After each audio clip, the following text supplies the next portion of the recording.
Joining me now, Democratic Congressman Khanna from California.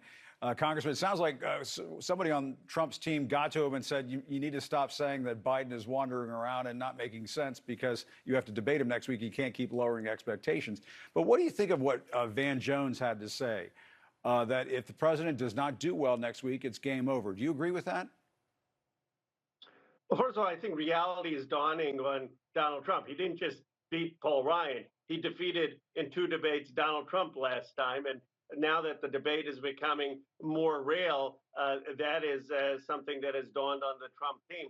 I also think that the president has the best debate prep person in the nation, and that's Ron Klain. So he's going to be extremely well prepared for his debate.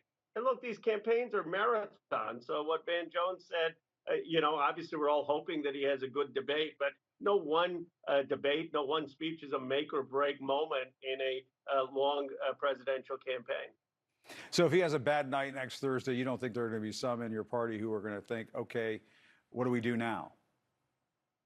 Well, if he sneezes the wrong way, there's some in my party who say, what are we going to do now? But they're not the winners. I mean, Joe Biden didn't become president of the United States by fretting every time he had a bad night. He's one of the most resilient human beings in the country. I mean, he overcame the loss of his wife. He overcame the loss of his son. He overcame 2 presidential losses. And he had the resilience and the grit and the character to lead this nation. And that's what's going to prevail. Someone who thinks I have a bad debate, I'm not going to compete, doesn't deserve to run for president, let alone be president.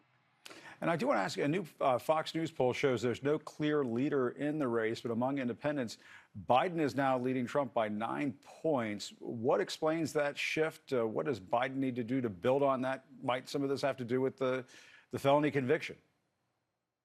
I thought it was a very encouraging Fox poll. It's the first time it showed the president in the lead. It shows that he is building momentum, and the independents are going to decide this election. Why the numbers moved so dramatically in the president's direction, I don't think there's a clear explanation, though I do think it could be partly the conviction. It could be as the race gets more and more serious, people are saying, do we really want to have Donald Trump represent the United States of America around the world? And so there is momentum clearly with the president, but he's going to have to run through the tape. It's going to be a close election, a hard-fought election. And I don't know if you've heard this, Congressman, but Trump has been saying nonstop that Biden is slipping, incompetent, and all of a sudden, Trump is now saying, along with some of his allies, that the president may be using enhancements or drugs or even cocaine. It's kind of hard to follow what they're saying. But listen to what Trump and Sean Hannity have said this week.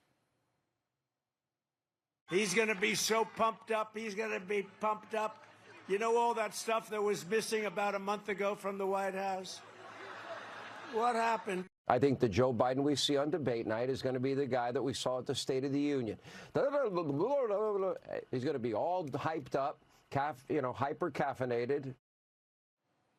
Yeah, I mean, when you hear that, I mean, obviously we've reached the point now where folks can just, I mean, people just say anything now, and obviously the former president does that. People on Fox do that. What's your response when you hear that sort of thing?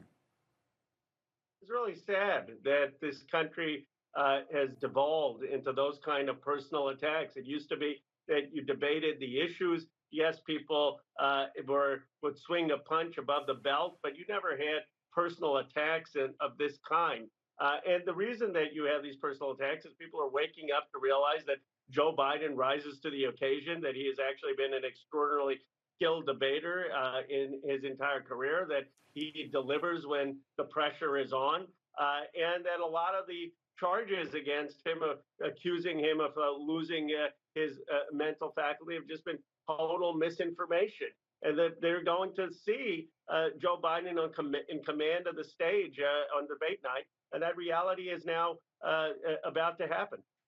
And just very quickly, I know you've said recently that the president needs to work on winning back young voters. You have a progress report on that? How do you think that's going?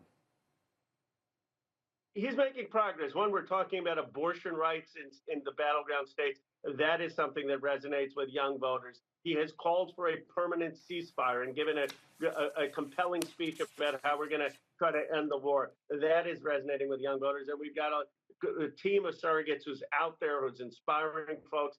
I do believe young people will come out, and the president's going to win this election. He's going to have a good night, but no one night is going to be key. He's just got to run hard. We all have to run hard through the election day to make sure that he wins.